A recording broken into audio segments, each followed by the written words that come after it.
আসে যে তত্ত্বাবধায়ক সরকারের আদলে কিভাবে আসলে মানে এই দাবিটি যে জানালো সেটি আসলে কিভাবে সরকার এটি রাখতে পারে, কারণ আমরা তো জানি তত্ত্বাবধায়ক সরকারের একটা একটা চেহারা আছে যে প্রধান উপদেষ্টা হবেন সাবেক বিচারপতি, তার নেতৃত্বে 10 জন সাবেক প্রধান বিচারপতি হবেন আর তার নেতৃত্বে 10 জন উপদেষ্টা থাকবেন, এরকম একটা চেহারা আছে তত্ত্বাবধায়ক সরকারের। সেটি আসলে মানে কিভাবে সম্ভব বা কিভাবে আসলে তত্ত্বাবধায়ক সরকারের আদলে এই সরকার হবে? এটা তো তত্ত্বাবধায়ক সরকার আদলে যেটা বলা হচ্ছে, এটা যদি গ্রামাটিক্যালি যদি বলে সেটা তো না, এটা তো অন্তর্বর্তীকালীন সরকার। তো তত্ত্বাবধায়ক সরকারের আদলে যেটা বলা বুঝাতে চাচ্ছে, আমাদের অতীতে যে অভিজ্ঞতা 3 মাসের যে সরকারগুলো ছিল সেখানে দল নিরপেক্ষতাটা চরম ভাবে ছিল। সেখানে প্রশাসনকে নিরপেক্ষ করার একটা চেষ্টা ছিল। যারা নির্বাচনী দায়িত্বগুলো পালন করেছে, ইলেকশন কমিশনের ইয়ে ছিল, এবং যাদেরকে তত্ত্বাবধায়ক সরকারের ছিলেন, উপদেষ্টা ছিলেন যারা, তাদের নিরপেক্ষতা তো মানে প্রশ্নাতীত ছিল। এই এই প্রেক্ষিতে বর্তমানে যেটা আছে এখানে তো আর সেই অবস্থা নাই। কিন্তু বর্তমানে যেই সরকার ব্যবস্থা আছে সেটাকে সেটার যে নজির নাই তাও তো না। 2008 সালে যে নির্বাচন হয়েছিল, হ্যাঁ, তো সেখানে কি ছিল? সেখানে তো তত্ত্বাবধায়ক সরকার ব্যবস্থা ছিল না, সেটা তো ইন্টেরিয়াম গভর্নমেন্টই করেছে, তাই না? মইনুদ্দিন ফখরুদ্দিন সরকার করে নাই। সেটা তো 2 বছর ছিল। তো সেরকম এখনো তো তাই আছে, এখন তো 1.5 বছর মনে করেন থাকবে, এখনো তো সেই সরকারই আছে, তাহলে নতুন কিছু না এটা। এবং এইখানে ওনারা যেটা চাচ্ছে যে নতুন আরেকটা সরকার চাচ্ছেন না, ওনারা চাচ্ছেন যে যাদের বিরুদ্ধে অভিযোগ আছে যে দল নিরপেক্ষতা মানে ক্ষুণ্ণ হয়ে পড়েছেন যারা, তাদেরকে যাতে দূরে রাখা হয়। আমি জানি না, হয়তো তারা 2-1 জন উপদেষ্টার নাম বলেছেন, আমি শুনেছি 2 জন উপদেষ্টার নাম বলেছেন, আমি পার্সোনালি বলতে চাই না সেটা।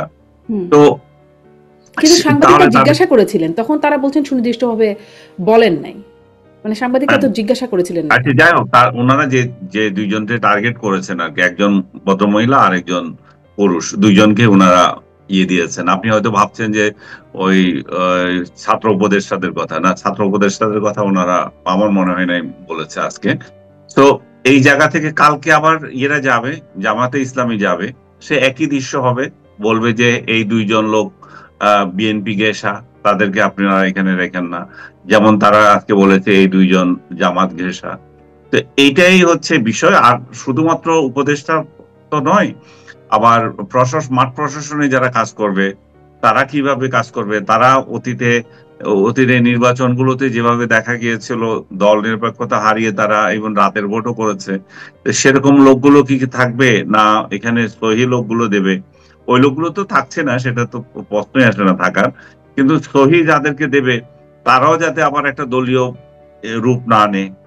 আরেকটা বিষয় আমি এখানে শুনেছি, আমি কতটুকু সত্যতা আছে জানি না, যে স্কুল পর্যায়ে কিছু কমিটি হয়, আপনার ম্যানেজিং কমিটি হয়, এই কমিটিগুলা এখন তোড়জোড় চলতেছে করার জন্য, এবং বিএনপির তরফ থেকে এগুলো যাতে না করা হয় সেটার একটা বার্তা ছিল, যে এই স্কুল কমিটিগুলো মাধ্যমেও কিন্তু অনেক সময় ভোট প্রভাবিত করার বা কেন্দ্র প্রভাবিত করার একটা প্রচেষ্টা থাকতে পারে। হয়তো এই উদ্দেশ্য নিয়ে বলেছে না অন্য কোন উদ্দেশ্য নিয়ে আমি জানি না।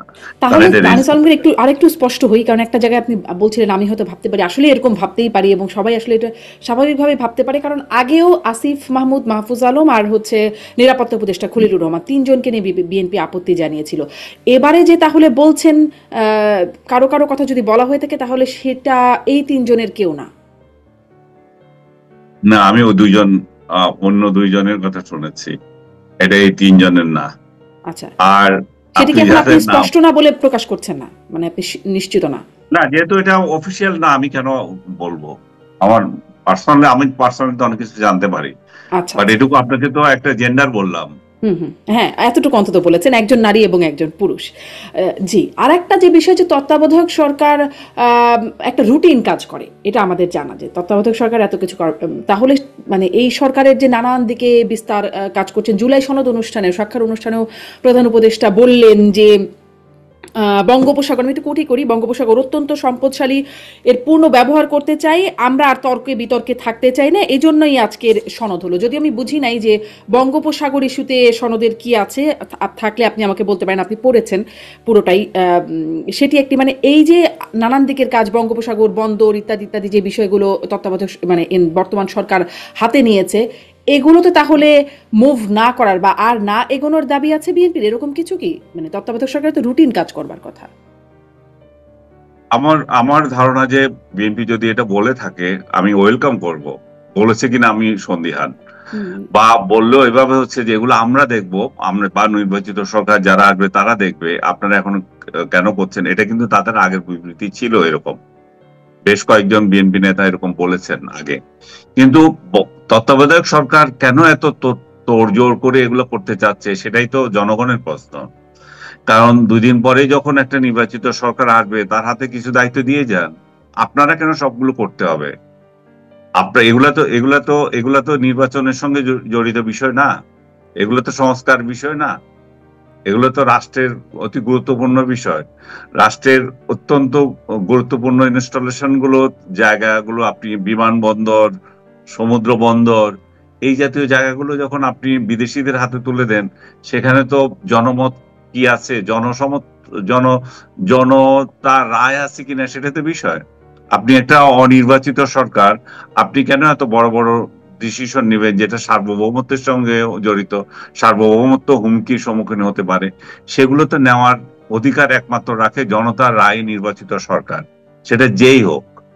তো এই জায়গায় আমি মনে হয় যে আমার নিজের তরফ থেকে আমি মনে করি যে তত্ত্বাবধায়ক সরকার যদি বা ইন্টেরিয়াম গভর্নমেন্ট যদি এদিকে আগায়, তাহলে সেটা সেটা খুব ভালো জিনিস হবে না। এবং সেই জায়গায় যদি বর্তমান রাজনৈতিক দলগুলো যারা বিদ্যমান আছে, আওয়ামী লীগ তো মাঠে নাই, জাতীয় পার্টিও অলমোস্ট মাঠ ছাড়া, তারপরে আপনার 14 দল তো জেলেই সবগুলো মনে হয়, তারপরে বাকি যে আছে দুইটা দল আছে বাংলাদেশে সক্রিয় এখন, জামাতে ইসলাম আর বিএনপি। এনসিপি দল আছে, কিন্তু তারা কোন ইস্যুতে কি করছে সেটা নিয়ে তো মানুষ এখনো এখনো ভরসার জায়গা পায়নি। তো ভরসার জায়গায় জনগণের এখন দুইটা রাজনৈতিক দল মাঠে আছে। ইনফ্যাক্ট বাংলাদেশে তো 4টা রাজনৈতিক দলে ভরসার জায়গায়, যেটা ভোট মানে কাউন্ট রিসেন্ট যদি আপনি হিসাব করে দেখেন, সে জায়গায় বলে যে আওয়ামী লীগ, বিএনপি, জাতীয় পার্টি আর জামাতে ইসলাম, এই 4টা দলে 80% ভোটের মালিক, বাকি 20%। তা 80%-এর মধ্যে দুইটা রাজনৈতিক দলই আপনার এখন সক্রিয়, বিএনপি জামাত। তো তারা যদি কিছু না বলে তাহলে তো এই দায় তাদেরকেও নিতে হবে, জনগণের কাছে তাদেরও জবাবদিহি করতে হবে। বাংলাদেশের বন্দর, বাংলাদেশের এয়ারপোর্ট কিভাবে চলে যাচ্ছে অন্যদের হাতে এবং কোন অন্তর্বর্তী ইয়েতে সরকার বা যাচ্ছে। তত্ত্বাবধায়ক সরকারের এরকম সরাসরি জবাবদিহিতার জায়গাটা আসলে নাই তো বটেই। আপনি আরো যে দলগুলোর কথা বলছেন সবগুলো দল নিয়ে ছোট ছোট করে আলোচনা আনতে চাই। বিএনপি যখন যমুনায় গিয়ে এরকম তত্ত্বাবধায়ক সরকারের আদলে বা তত্ত্বাবধায়ক সরকারের ভূমিকায় যাবার কথা বলছে, আওয়ামী লীগের তখন ঢাকা শহর জুড়ে একটা মিছিল, বিভিন্ন এলাকায় ব্যানার নিয়ে নিয়ে মিছিল করছে আওয়ামী লীগ। আমি একটু আওয়ামী লীগ প্রসঙ্গটা একসাথে একটু কম্প্যাক্ট আকারে আপনার কাছে জানতে চাই যে বিএনপির এমন দাবির আওয়ামী লীগের কাছে কেমন হতে পারে, আপনার কি ধারণা? এটি একটি। এবং একসাথে আমরা অনেকগুলো দেখলাম যে সম্প্রতি 6টি মানবাধিকার সংস্থা, আন্তর্জাতিক মানবাধিকার সংস্থা প্রধান উপদেষ্টার কাছে একটা চিঠি পাঠিয়েছে যেখানে আছে যে আওয়ামী লীগের বিরুদ্ধে মানে আওয়ামী লীগের উপর যে আরোপিত নিষেধাজ্ঞা আছে সেটি প্রত্যাহারের একটা দাবি আছে। সম্প্রতি মেহেদী হাসানের সাথে আন্তর্জাতিক সাংবাদিক মেহেদী হাসানের সাথে সাক্ষাৎকারে সেখানেও একটা আওয়ামী লীগের নিষেধাজ্ঞা, আওয়ামী লীগের কার্যক্রমের উপর নিষেধাজ্ঞার বিষয়ে একরকম চাপেই পড়েছিলেন প্রধান উপদেষ্টা। তার আগে জাতিসংঘও বলেছিল কোনো দলকে নিষেধ না করতে বা অন্তর্ভুক্তিমূলক নির্বাচন, সেনাপ্রধানও একসময় বলেছিলেন অন্তর্ভুক্তিমূলক নির্বাচন। এই যে বিষয়গুলো, এই সমস্ত চাপ কি নির্বাচনের আগে একটা মানে আওয়ামী লীগ কেন্দ্রিক কোনো চাপ কি সরকারের উপর, প্রধান উপদেষ্টার উপর পড়বে? এবং বিএনপির এই দাবি আওয়ামী লীগও কিভাবে নেবে? দুটি বিষয় যদি একসাথে বলেন। বিএনপির এই দাবি, বিএনপি যেই দাবিটা বা আহ্বানটা প্রধান উপদেষ্টার কাছে গিয়ে বললো তত্ত্বাবধায়ক সরকার এর আদলে রূপ নেয়া, আর আওয়ামী লীগকেও কিন্তু আমরা এই সময় বলতে শুনছি না যে তত্ত্বাবধায়ক সরকারের অধীনে নির্বাচন হতে হবে, যদিও তারাই তত্ত্বাবধায়ক সরকার বাতিল করে একেবারে মানে যা করলো, তারপরে তারা এখন এই দাবি করছে। বিএনপির দাবির সাথে তাদের এই যে মিল, এটি নিয়ে প্রশ্ন করছিলাম। আর সাথে সাথে মানে আওয়ামী লীগ নিষেধাজ্ঞা, আওয়ামী লীগের উপরে যে নিষেধাজ্ঞা একটা আছে সেটি প্রত্যাহারে যে চাপ, এটির কোনো প্রভাব থাকবে কিনা নির্বাচনের আগে? থাকতেই পারে, কারণ যেহেতু আওয়ামী লীগ সবচেয়ে বড় একটা রাজনৈতিক দল, এখানে অন্যতম একটা রাজনৈতিক দল, এবং তাদের হিউজ ভোটার রয়ে গেছে। আওয়ামী লীগকে আপনি দলগতভাবে নিষিদ্ধ করেছেন বা কার্যক্রম এখন নিষিদ্ধ আছে, কিন্তু ভোটার তো আর নিষিদ্ধ হয়নি। তো সেই ভোটাররা কি অ্যাক্ট করবে, কিভাবে করবে, সেটার উপরে অনেক কিছু নির্ভর করছে। এবং আপনি আন্তর্জাতিক কিছু উদাহরণ দিলেন। তো আন্তর্জাতিক যে সংগঠনগুলো, 6টা মানবাধিকার সংগঠন একযোগে যখন একটা বার্তা দেয়, তখন বুঝতে হবে যে এর নেপথ্যে কিছু আছে। এমনি হঠাৎ করে তারা এরকম দিয়ে দিতে পারে না যে দল বেঁধে কেন একযোগে দেবে। এবং সেই একযোগে দেওয়ার মধ্যে 12 পয়েন্ট তাদের ইয়ে ছিল, এবং তাদের প্রশংসা ছিল। এখানে সরকার যে গুম খুনের যে উদ্যোগ নিয়ে ব্যবস্থা যেটা নিয়েছে, সেটার ইয়ে ছিল বিচার ব্যবস্থা ভালো করুক, সেটার একটা তাগদা আছে। আপনি জানেন যে 12 পয়েন্টের, তার মধ্যে আওয়ামী লীগকে রাজনীতি করতে দেওয়া, এটা একটা বড় ধরনের ইঙ্গিত। এবং কয়েকদিন আগে আরো একটা সংগঠন এরকম বলেছিল যে আওয়ামী লীগকে ইয়ে করার জন্য, মানে রাজনীতি করার সুযোগ দেওয়ার জন্য। আপনি আন্তর্জাতিক সাংবাদিক মহলের কয়েকজনের কথা বললেন, মেহেদির কথা বললেন বিশেষ করে, তখন এটা খুব আলোচনা এসেছিল। এবং কেয়ারটেকার গভর্নমেন্টের ইন্টেরিয়াম গভর্নমেন্টের তরফ থেকেও তখন বলা হয়েছিল যে আমরা এইভাবে বলিনি, এভাবে বলেছি। একটা বিতর্ক তৈরি হয়েছিল যখন বলে যে আওয়ামী লীগকে তো আমরা নিশ্চিত করিনি, তারা যে কোনো সময় আসতেই পারে নির্বাচনে। তো সব, এবং জাতিসংঘের কথা বললেন, সব দিক থেকে, এবং পার্শ্ববর্তী দেশ ভারত অবশ্যই তারা চায় যে একটা, বারবার বলছে তারা এখানে একটা ইনক্লুসিভ ইলেকশন চায় তারা। তো এই অংশগ্রহণমূলক হচ্ছে অবশ্যই এখন, কিন্তু ইনক্লুসিভ নির্বাচন তো হচ্ছে না। অংশগ্রহণমূলক আমি বলতে চাচ্ছি যে তো বহু দল আসছে, কিন্তু ইনক্লুসিভ যে বিষয়টা, এটা তো হচ্ছে না। এখন নন ইনক্লুসিভের দিকে যাচ্ছে। এখন নন ইনক্লুসিভ আওয়ামী লীগ কতটা নিবে, সেটা তাদের আগামী দিনগুলোতে বুঝে যাবে। আপনি আজকে উদাহরণ দিলেন যেটা, যে 35টি জায়গায় তারা ঢাকা শহরে বিক্ষোভ করেছে, জটিকা করেছে, এগুলো অনেকটা লুকিয়ে করা। এগুলো যে তারা যে একের প্রকাশ্যে কোনো কিছু করছে তা না, এগুলো হঠাৎ করে আসে, ঝটিকা সফর, ঝটিকা মিছিল, ঝটিকা চলে গেল, এরকম। কিন্তু যেটাই হোক, সেই ঝটিকাও যদি করা হয় 35টা জায়গা থেকে, সেটাও কিন্তু ইনসিগনিফিকেন্ট বিষয়। এটা এটা এটা এটা নয়। এটা এটা এটা হচ্ছে যে, মানে সেই যেটা আমি বলতে চাচ্ছিলাম, যে সেটাও কিন্তু একেবারে মানে আপনি ফেলে দিতে পারেন না ইলেকশনের আগে। যে ইলেকশনের আগে আগে আরো কি হবে সেটাও আমরা জানি না। কিন্তু আমরা নাগরিক হিসাবে যেটা আগেও বলেছি, আমরা চাচ্ছি যে এমন একটা নির্বাচন, ফেব্রুয়ারি যে নির্বাচনটা হবে, সেটা যদি ইনক্লুসিভ হয় তাহলে ভালো। আর নন ইনক্লুসিভ যদি উনি করতে চান, সেই জায়গায়ও যদি শান্তিপূর্ণভাবে করতে পারেন ভালো।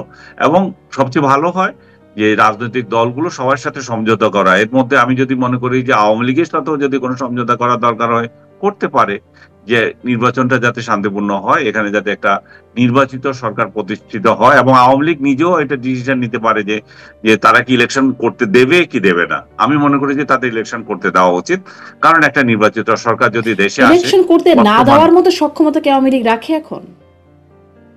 আমি মনে করি যে যখন একটা রাজনৈতিক দল তোরা গুপ্ত অবস্থায় চলে যায়, যখন আপনি তাকে প্রকাশ্য রাজনীতি করতে দিচ্ছেন না, এবং তার যে হাজার হাজার সমর্থক এই দেশে রয়ে গেছে, তারা তো অবশ্যই সেটা করতে পারে না। সেটা কিভাবে বলেন?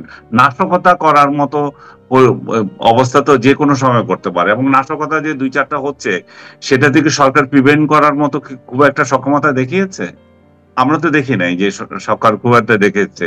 সরকার 2-4 জন আওয়ামী লীগের নেতা কর্মীদেরকে গ্রেপ্তার করছে ওইখান থেকে, তাদের বিরুদ্ধে যে নাশকতার অভিযোগ আছে সেটাও তো না, আপনি সেটা তো প্রমাণিত না।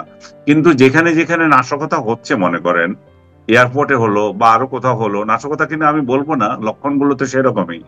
সেই জায়গায় তো সরকার আবিষ্কার করতে পারে নাই কখনো যে এটা নাশকতা হয়েছে বা এরা জড়িত ছিল, সেটা তো না। তার মানে কি হচ্ছে, সরকার, এটা আমি আরো একবার বলেছিলাম, সরকার আমাদের যে এয়ারপোর্টে যেরকম নিরাপত্তা দিতে পারছে না, এটা কেপিআই এলাকা, তেমনি টেম্পো স্ট্যান্ডে যে চাঁদাবাজি হচ্ছে সেটার নিরাপত্তা দিতে পারছে না। তো এমন একটা সরকার, এমন একটা নাজুক আইন শৃঙ্খলা রক্ষাকারী বাহিনীকে নিয়ে আপনি যখন একটা নির্বাচন করতে যাবেন, তো সেইখানে তো স্টেক হোল্ডার যারা আছে তাদেরও যেমন সহযোগিতা দরকার, তেমনি তেমনি ডিস্টার্ব করতে পারবে যেমন যে গোষ্ঠী, তাদের সাথেও একটা পরামর্শ করলে অসুবিধা কোথায়?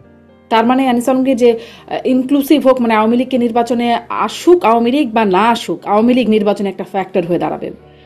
এটা নিঃসন্দেহে আওয়ামী লীগ নির্বাচনে একটা ফ্যাক্টর অবশ্যই, কারণ তারা ডিস্টার্ব করার ক্ষমতা রাখে। জি, ক্ষমতা রাখে। আসি এবার একটু এনসিপি এবং জামাত প্রসঙ্গে। একরকম দুই দল একটা বাহাসের জায়গায় চলে আসছে। এনসিপি জামাতকে বলছে একটা মানে রাজনৈতিক প্রতারণা করছে জামাত, পিআর এর আন্দোলন, এটা জামাতের সুচিন্তিত রাজনৈতিক প্রতারণা বলছে এনসিপি। আবার জামাত বলছে যে বাপের মানে নিজেদেরকে বাপ হিসেবে আখ্যায়িত করছে, যে জন্ম নিয়ে বাপের সাথে পাল্লা দিও না, এরকম কথা বলছেন জামাতের সেক্রেটারি জেনারেল। এই একটা অবস্থা। কিন্তু আমার প্রশ্নটা হচ্ছে যে আমরা তো শুরু থেকে জামাত এনসিপিকে একই টোনে কথা বলতে দেখেছিলাম। ধরেন সংস্কার, বিচার, এইরকম দাবিগুলো তারা একই রকম, সব দিক থেকে একই রকম টোন। এখন আসলে টোন ভিন্ন হয়ে এমন অবস্থায় গেল কেন যে একদল আরেক দলকে প্রতারক বলছে, আর একদল আরেক দলের বাপ হিসেবে নিজেদেরকে দাবি করছে? আমার ধারণা তারা যে ওই সনদে স্বাক্ষর করবে না এরকম একটা সুর দেখেছিল জামাতের, যে আমাদের এই এই দাবি না হলে, আমাদের পিআর দাবি না হলে, তারপরে এটা ইমপ্লিমেন্ট করার একটা অঙ্গীকার না থাকলে, কি বলে আইনগত ভিত্তি না দিলে, যে সমস্ত কথাবার্তা সুর তুলেছিল, এই এনসিপি সেই সুরে মাতোয়ারা ছিল। এবং তারা যখন দেখলো যে জামাত এই সুর বদল করে অংশ নিয়েছে এবং স্বাক্ষর করে ফেলেছে, ডক্টর ইউনূসের সাথে হাত মিলিয়েছে এবং বিএনপির সাথেও একসঙ্গে তারা বসে এই স্বাক্ষর করেছে, এনসিপি তখন যেতে পারে নাই, এটা তাদেরকে কোনো না কোনো ভাবে আহত করেছে। এটা একটা বিষয়। দ্বিতীয়ত হচ্ছে এনসিপি, আমি নিজে মনে করি আমার অবজারভেশনে এনসিপির মধ্যে জামাত ঘেঁষা লোক অনেক বেশি, এবং তারা একই সঙ্গে দুইটা ট্যাগ পাচ্ছে। একটা হচ্ছে এটা কিংস পার্টি, এটা ডক্টর ইউনূসের আশীর্বাদ পুষ্ট, আবার একই সঙ্গে তারা আরেকটা ইয়ে পাচ্ছে, এটা এটা জামাতের বি টিম। জামাতের বি টিম বলা হচ্ছে জামাত মার্কা যে আরো কয়েকটা রাজনৈতিক দল আছে, বিশেষ করে আপনার এবি পার্টির কথা বলা হয়। তো এটা এবি পার্টিও যদি একটা জামাতের বি টিম সি টিম একটা হয়ে থাকে, এটাকেও বলা হচ্ছে সেরকম একটা দল। তারা হয়তো সেই সেই বদনামটাও গোছাতে চায়, যে তারা একেবারেই ইয়েতে জামাতের দিকে না ঘেঁষে তারা মধ্যপন্থার একটা রাজনৈতিক দল, সেটা বুঝাতে চায়, যে বা জামাত বিরোধী অবস্থানের একটা রাজনৈতিক দল বুঝাতে চায়। এই মুহূর্তে মনে করেন তাদের সাথে বিএনপির একটা ঐক্য হওয়ার সম্ভাবনা আছে, কারণ বিএনপি তাদেরকে এক ধরনের, তাদের সাথে কথাবার্তা হয় তারাও চায় যে ইয়াংরা রাজনীতিতে আসুক, প্রতিষ্ঠিত হোক। তো বিএনপি যখন কয়েকটা সিট ছেড়ে দেওয়ার যখন অঙ্গীকার করবে, তখন বিএনপিও তো চাইবে বিনিময়ে কিছু, যে তোমরা যে জামাতের সাথে নাই সেটা আমাদের দেখাও। আদারওয়াইজ আমরা মনে করো 10টা সিট দিলাম বা 5টা সিট দিলাম, সেগুলো তো আবার জামাতি কতগুলোকে দিয়ে তোমরা নমিনেশন দিয়ে দিবে, ওরা আবার জামাতে জয়েন করে ফেলবে, এরকম তো হতে পারে।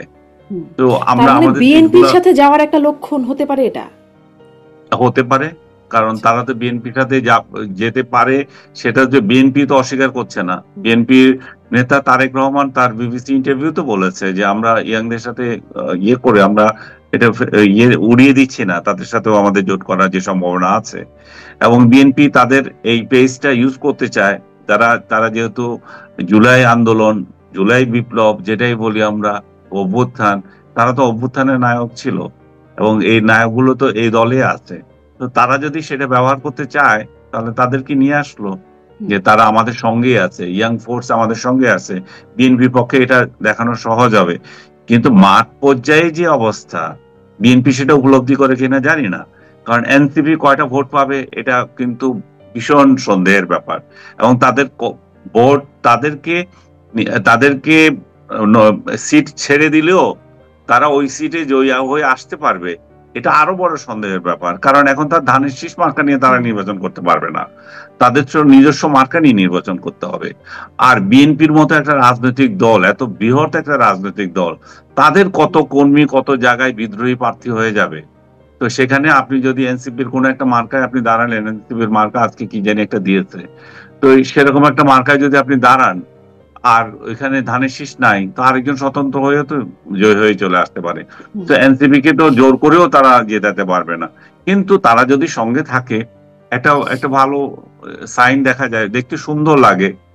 আবার এটাও কথা আছে যে এনসিপি যখন বিএনপির সঙ্গে আসবে, তখন এই সরকারের যে কিছু নেগেটিভ পারফরমেন্স যেগুলো হয়েছে, সে দায়ও কিন্তু বিএনপির ঘাড়ে তখন পড়বে, কারণ এই নেগেটিভ পারফরমেন্সের প্রধান হোতা হিসাবে দেখা হয় এনসিপি কে। এনসিপি এই সরকারকে ব্যর্থ করার ক্ষেত্রে কিছু কাজ করেছে, এরকম একটা অভিযোগ আছে। আবার সরকারের যে ব্যর্থতা, সেটাও আবার এনসিপির উপরে আসতেছে, ভাইস ভার্সা। কিন্তু এনসিপি কে যে একটা পজিটিভ ভাবে দেখবে, সেটা তো সরকার যদি পজিটিভ কাজ করতো, সেই ক্রেডিটটা তারা নিতে কিন্তু পারতো। এই তকমা থেকেই কি এনসিপি এখন বের হচ্ছে? মানে আপনি বলছিলেন জামাতের টিম বা জামাতের গর্ভ থেকে এনসিপি হলো, এই যে অভিযোগ মানে বাপ দাবি করছে জামাত, এখান থেকে আসলে বের হয়ে আসার একটা মধ্যম পন্থার একটা জায়গা তৈরি করার জায়গা থেকে এনসিপি হয়তো এটা করতে পারে। এনসিপি কি কিংস পার্টির তকমাও? আমরা বিভিন্ন সময় আলোচনায় এটি এসেছে যে এনসিপি কিংস পার্টি, আপনিও বলছিলেন আজকে, সেইটার তকমা থেকেও বেরিয়ে আসছে কিনা? কারণ ধরেন জুলাই সনদে স্বাক্ষর করলো না তারা, এবং প্রধান উপদেষ্টা তাদেরকে ছাড়াই বললেন সমস্ত রাজনৈতিক নেতা, সমস্ত জাতি ঐক্যবদ্ধ হয়ে জুলাই সনদে স্বাক্ষর করছেন, মানে তাদেরকে ছাড়াই সমস্ত কাউন্টেড হয়ে গেল। কিংস পার্টি বা বিভিন্ন এখন যে সরকারের সাথে তাদের একটা দূরত্ব দেখা যাচ্ছে, কিংস পার্টির তকমা কি তারা থেকে মুক্ত হচ্ছে? এই ঘটনায় তো যদি তারা অনড় থাকে, তাহলে হইতেও পারে তারা একদিকে জামাতের বি টিমও না, তারা কিংস পার্টিও না, তারা সহি এবং মধ্যপন্থার একটা রাজনৈতিক দল, তারা নিজস্ব সত্তায় একটা রাজনৈতিক দল, সেটাও একটা প্রমাণের সুযোগ থাকে। কিন্তু এবং তারা এটাও বলেছে সই না করলেও তো হয়, সই না করলেও যে নির্বাচন পিছিয়ে থাকবে তা তো না। সইটা কি আসলে? সইটা তো এটা একটা সমঝোতা, যে আমরা এই রাজনৈতিক দলগুলো অঙ্গীকার করছি যে আমরা যদি ক্ষমতায় যাই আমরা এই কাজগুলো করব। এটা তো আসলে নির্বাচনের সঙ্গেও যে সম্পৃক্ত তা না, ফেব্রুয়ারি ইলেকশনের সাথে কোনো সম্পৃক্ততা নাই, সেটা আলাদা একটা অঙ্গীকার নামা। তো সেই জায়গায় এখনো সরকার তো 31 তারিখ পর্যন্ত তাদেরকে সময় দিয়ে রেখেছে। 31 তারিখের মধ্যে যদি হয় তাহলে ভালো, তাহলে সবাই আমাদের কাছে ভালো লাগবে যে সব রাজনৈতিক দলগুলো, বিশেষ করে আওয়ামী লীগ ছাড়া বা 14 দল ছাড়া, জাতীয় পার্টি ছাড়া যে কটা রাজনৈতিক দলকে ডেকেছিল আর কি, সেই কটা রাজনৈতিক দল এখন ইয়ে করছে। যদিও সংখ্যার বিচারে আপনি যদি মনে করেন 52 কি 55টা একটা দল ছিল, সে 56টা জায়গায় ইলেকশন কমিশনের মানে তালিকা দেখে সর্বশেষ দেখা যায়। অনুযায়ী, হ্যাঁ, তো সেই জায়গায় 56টার মধ্যে আপনি যদি 25টাও হয়, এনসিপি যদি যায় মনে করেন 26টা হবে বড় জোর, তার মনে তাও তো সংখ্যার বিচারেও এটা ইয়ে না, অর্ধেকেরও বেশি না, কম। অর্ধেকেরও কম। আর সমর্থনের বিচারে তো অবশ্যই আরো কম, কারণ জাতীয় পার্টি এবং 14 দল এবং আওয়ামী লীগের ভোটার সংখ্যা তো একেবারে ফেলনা না। আচ্ছা, মানে তাহলে ওই যে বলছিলেন যে কিংস পার্টি থেকে সরতেও পারে, এই সরাটা আসলে কে সরছে? মানে কিংস পার্টি থেকে পার্টি নিজে সরে যাচ্ছে, নাকি কিংই সরিয়ে দিচ্ছে আর কি তার পার্টিকে? কি হচ্ছে আসলে সমীকরণটা? আমি জানি না, তবে কিং তাদেরকে একেবারে রাস্তায় ফেলে দেবে সেটাও আমি বিশ্বাস করি না। কিং হয়তো কোনো নেগোসিয়েশনে হয়তো ইয়ে হচ্ছে, কিং যে চায় না বিএনপির সাথে, হয়তো বিএনপি চায়, হয়তো বিএনপিকে হয়তো বিএনপির সাথে যাক, এই ধরনের একটা ইঙ্গিত থাকতেও পারে। তবে তাদের মান অভিমান তো অবশ্যই আছে। বিশেষ করে হাসনাত আব্দুল্লাহ একটা পোস্ট করেছে কয়েকদিন আগে, আমি দেখলাম 2টা ছবি দিয়ে, যে ডক্টর ইউনূস তাদেরকে ঘিরে রেখেছে যখন ক্ষমতা নিচ্ছে, তখন যে বক্তৃতা দিচ্ছে, সম্ভবত এয়ারপোর্টের ছবি ওটা। আর ওই যে স্বাক্ষর করছে তার পাশে তখন কে? বিএনপি, জামাত, আদার্স, এরা নাই। এটা দুইটা দৃশ্যের যদি তুলনা হয়, তাহলে তো নিশ্চয়ই তাদের মনোবেদনার বিষয়টা এখানে প্রকাশ পায়। আবার এদিকে মানে ওই যে প্রতারণার অভিযোগের কথা বলছেন, যেটা নাহিদ ইসলাম বলছেন জামাত সুচিন্তিত রাজনৈতিক প্রতারণা করছেন, কিন্তু আমি একটা অনুষ্ঠানে দেখছিলাম যে ইসলামী আন্দোলন বাংলাদেশের প্রেসিডিয়াম সদস্য আশরাফ আলী আকন্দ, তিনি বলছেন যে পিআর সহ 5 দফা দাবিতে যে আন্দোলন, সেই কর্মসূচি ঠিক করা হয়েছিল নাহিদের বাসায়, এবং তারই আসলে এই কর্মসূচির আহ্বায়ক হবার কথা ছিল, কিন্তু পরবর্তী দেখা গেছে যে সেটি আসলে হয় নাই। তাহলে আসলে প্রতারণাটা কে করছে, কেন করছে, করে কে কি লাভ হাসিল করতে চাইছে, আর কি লাভ কার হচ্ছে? এগুলো তো তাদের একান্ত অভ্যন্তরীণ ব্যাপার, এগুলো তো আমাদের নাক গলানোরও বা মন্তব্য করার সুযোগ নয়। তারা নিজেরা জানে কে কি কাকে প্রতারণা করছে, কে কার সাথে কি অঙ্গীকার নামায় গিয়েছিল। আমরা আপাত দৃষ্টিতে যেটা মনে হচ্ছে সেটাই বলছি, সেটা হচ্ছে যে তারা এদিকে ছিল, এদিকে যেতে চায়, এবং তারা একটা ইঙ্গিত পেয়েছিল জামাত সই করবে না, তারা জামাত সই করেছে, স্বাভাবিকভাবে এটা তাদের গায়ে লেগেছে। সেই সমস্ত বিষয়গুলো আমরা বলতে পারি। কিন্তু কে কাকে প্রতারণা করছে এগুলো তারা বিশ্লেষণ করুক। তারা তো জামাত আজকে তো ২ দিন আজকে বলল যে বাবাকে এরকম করো না। বাবা কি জানি আপনি যে রেফারেন্সটা দিলেন, হুম, হুম। এটা বোধহয় সেক্রেটারি সাহেব তাদের বলেছিলেন।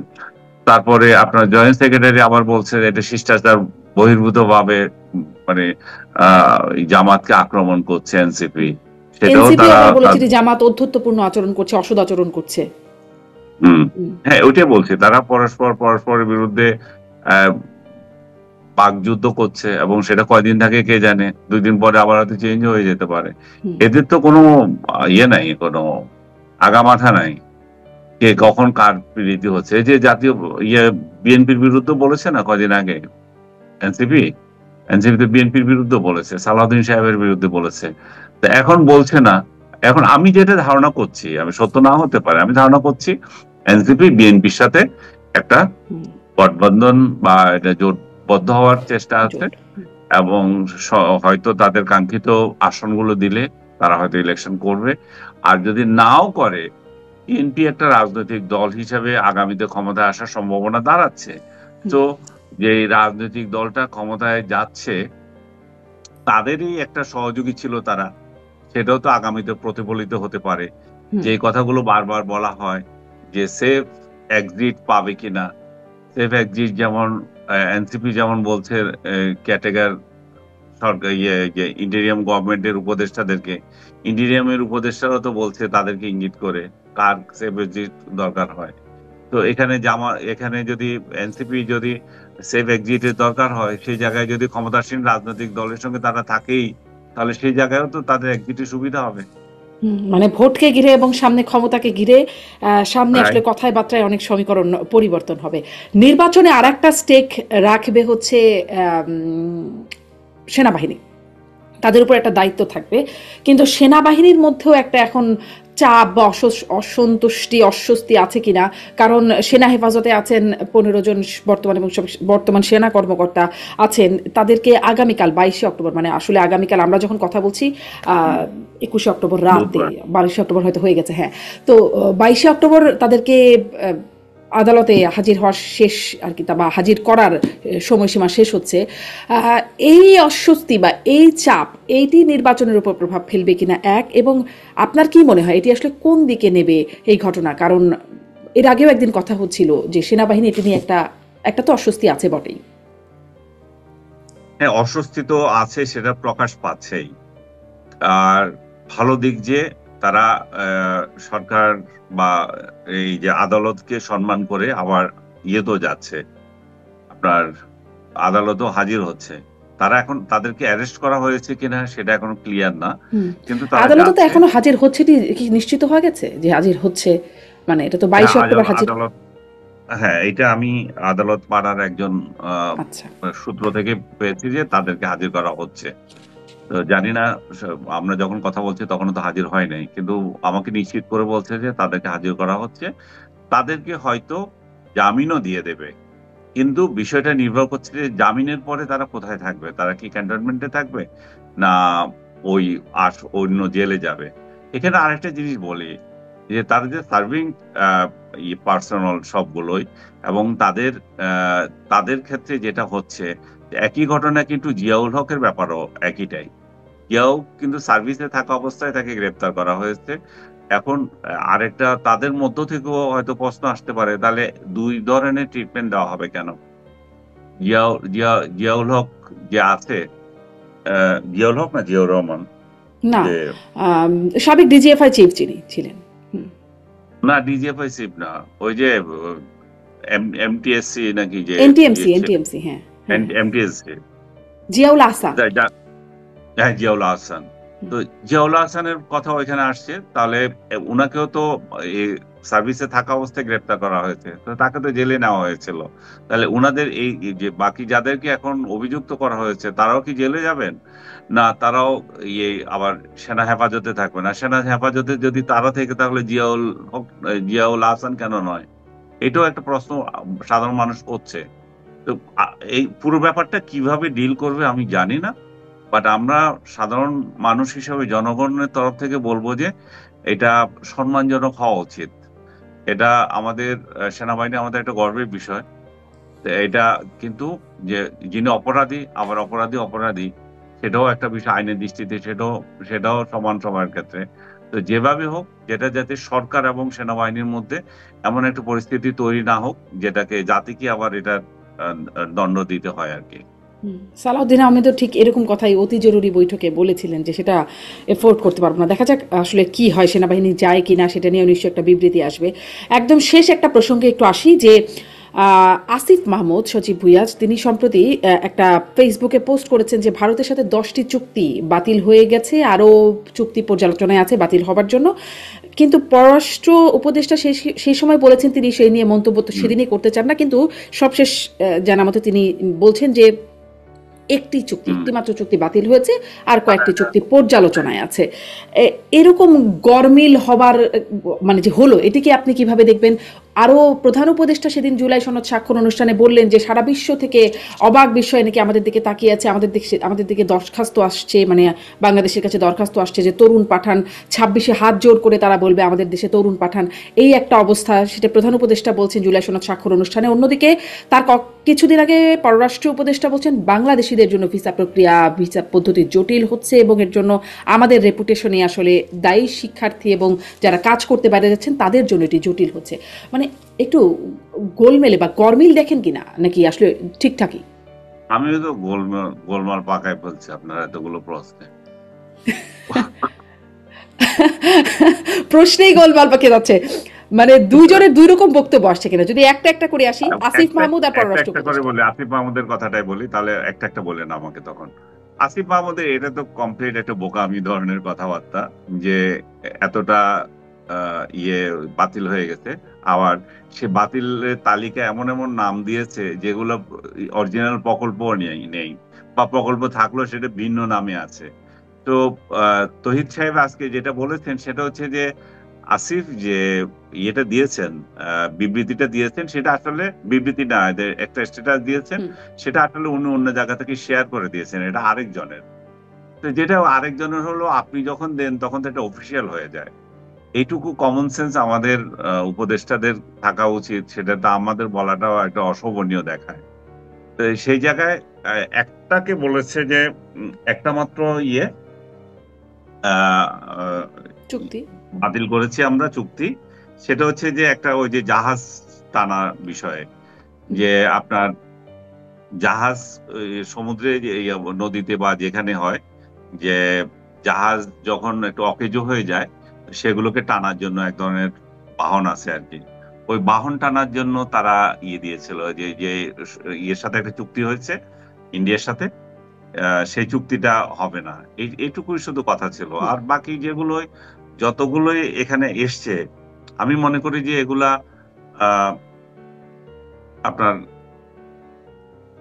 ইয়েটা বেশি বোঝা যায় আর কি, যে উপদেষ্টা যে বলেছেন যে এটা উপদেষ্টার একটা দায়িত্বহীনতার মধ্যে পড়ে। আমি যে কথাটা বলতে চাচ্ছিলাম যে ভারতীয় কোম্পানি জিআরএসির সঙ্গে একটা টাগবোট চুক্তি, টাগবোট যেটা বলছিলাম, আমি যে বর্ণনা করছিলাম যে যে যেটা অন্য জাহাজকে টেনে নেয় যে সমস্ত জাহাজ, এটা শুধু বাতিল হয়েছে। আর বাকি যে চুক্তিগুলো আছে, বিশেষ করে গঙ্গা চুক্তি মনে করেন, সেটা আমরা কিভাবে ইয়ে করবো। আদানি চুক্তিটা পর্যালোচনাতে আছে এখনো, সেটা আবার হাইকোর্টের পুনর্নির্দেশ দিচ্ছে মানে কি, এটা আদানি চুক্তি করতেই হবে। কারণ এমন অবস্থা যে এটা চুক্তি না থাকলে আমাদের বিদ্যুতেরও কাহিল অবস্থা হয়ে যাবে। সরকার নিজে বাধ্য হবে যেটা করার জন্য, এটা এমন। এবং আদানি চুক্তির মধ্যে সরকার নানা এর শুরুতে আমরা দেখেছি যে এটা অনেক অনিয়ম হয়েছে, হেন হয়েছে, তেন হয়েছে, পরবর্তীতে তারা সেটা আবার আবিষ্কারও করতে পারে নাই। এবং সবচেয়ে যেটা খারাপ যে জিনিসটা হচ্ছে যে এই চুক্তি বাতিল করেছে, এই গোলামী চুক্তি সরকার দীর্ঘদিন থেকে বলে আসছিল গোলামী চুক্তি। তো গোলামী চুক্তি হলে যে কোনটা গোলামী চুক্তি আজকে 14 মাসেও তারা বের করতে পারলো না। তো গোলামী চুক্তিগুলো তো আমরা আসলে চাই না গোলামী চুক্তিগুলো থাকুক, সেগুলো বাতিল করে দিক। কিন্তু একটা উপদেষ্টার পররাষ্ট্র উপদেষ্টার বক্তব্য অনুযায়ী মাত্র একটা চুক্তি আমরা একটু করছি না, এবং সেটা উনি স্পষ্ট করে বলেছেন। বাকি যেগুলোর কথা বলেছেন এগুলো আংশিক, কতগুলো কতগুলো অন্য নামে আছে। তাহলে একজন উপদেষ্টা এত অতি উৎসাহ নিয়ে এগুলো বলার মানে হচ্ছে যে আমাদের আসলে দুই প্রতিবেশীর সম্পর্ক নষ্ট করা, বা দুই, এবং এটা এটা ভারত বিরোধিতার একটা, বা ভাব তোলা আর কি, এন্টি ইন্ডিয়ান একটা সেন্টিমেন্ট আমাদের এখানে দীর্ঘদিন থেকে আছে। সেই সেন্টিমেন্টে একটা হাওয়া দেওয়া, সেই সেন্টিমেন্টে সাধারণ লোকেরা দিতে পারে, রাজনৈতিক লোকেরা দিতে পারে তাদের ভোটের স্বার্থে, কিন্তু সরকার থেকে যখন হাওয়া দেওয়া হয় সেটা অশোভনীয় দেখায়, এবং সেটা কিন্তু রাষ্ট্রের মধ্যে রাষ্ট্রের সম্পর্ক নষ্ট করে। আমরা আমরা ভারতের সঙ্গে আমাদের নতজানু সম্পর্ক দেখতে চাই না, আবার আমরা ভারতের বিরুদ্ধে উস্কানিমূলক কিছুও দেখতে চাই না। আমরা প্রতিবেশী হিসাবে তাদের সাথে একটা স্বাভাবিক সম্পর্ক চাই, এবং সেই স্বাভাবিক সম্পর্ক করার ক্ষেত্রে সরকার অনেক ক্ষেত্রে সরকারের কিছু কার্যক্রম একটা অন্তরায় হয়ে যায়। আমি ফরেন মিনিস্ট্রিকে থ্যাঙ্কস দেব, তারা এমন কোনো কিছু কাজ করে নাই যেটা নিয়ে বাংলাদেশ বিতর্কিত হতে পারে। হয়তো মানে এই এক একজনের এক এক কথাকে আপনি একটু অশোভনীয় বলছেন, আর ওটিকেও মানে আর একটির কথাও যেটি আমি আনছিলাম সেটিকে এবার একটু আলাদা করে বলি, এটিও কি একটু ওরকম দাঁড়াচ্ছে নাকি আসলে আমি মানে আপনার কাছে ব্যাখ্যাটা কেমন সেটি জানতে চাই। প্রধান উপদেষ্টা জুলাই সনদ স্বাক্ষর অনুষ্ঠানে বললেন না যে সারা বিশ্ব দরখাস্ত করছে যে বাংলাদেশ থেকে তরুণ পাঠাও, আমাদের তরুণ ছাড়া তাদের চলছে না, বা 2026 সালে হাত জোর করে বলবে তরুণ পাঠাও, এরকম একটা অবস্থা। অন্যদিকে পররাষ্ট্র উপদেষ্টা কিছুদিন আগে বলেছেন যে বাংলাদেশিদের জন্য ভিসা প্রক্রিয়া জটিল হচ্ছে, সেটি শিক্ষার্থীদের জন্য এবং যারা কাজ করতে দেশের বাইরে যেতে চাচ্ছেন তাদের জন্য, এবং এর জন্য আমরাই জানি আমাদের রেপুটেশন দায়ী, এটি তিনি বলছিলেন, এর জন্য তিনিও উদ্বেগ প্রকাশ করছেন। এইটা আসলে আপনার কাছে কেমন মনে হলো? একই টোনে কি বলছেন নাকি টোন ডিফারেন্ট মনে হচ্ছে? টোন ডিফারেন্ট মনে হচ্ছে, এবং তহিদ সাহেব যেটা বলেছেন সেটা তো প্রমাণিত, এটা তো ওনার বলার কি আছে, আমি তো দেখতেছি এই সাউথ এশিয়ার দেশগুলোর মধ্যে তো আমাদের ভিসা শুধু এখন মালদ্বীপ দিচ্ছে, অন্য কেউ আমাদেরকে ভিসা দিচ্ছে না। অন্য ভিসা দিচ্ছে না মানে আমাদের ফ্রি অ্যাক্সেস নেই। সো আমাদের ভিসার মান 106টা দেশের মধ্যে যদি 100 নাম্বার হয়, তাহলে এটার মান কোথায় গেছে আমরা বুঝতে পারি না। মিডল ইস্টে অনেক দেশে ভ্রমণ করা যাচ্ছে না। আমি আমার দীর্ঘদিনের ইচ্ছা ছিল যে একটা দুবাই যাওয়ার একটা কাজ ছিল, তো ও বলছে ভিসাই নাই, কোথা থেকে যাবেন আপনি? এবং আমাকে বললো যে, আমাকে পরামর্শ দিল যে আপনি ট্রানজিট নেওয়ার সময় কদিন থাকতে পারবেন। তো আমি দুবাই যাওয়ার জন্য অন্য একটা দেশে যেতে হবে।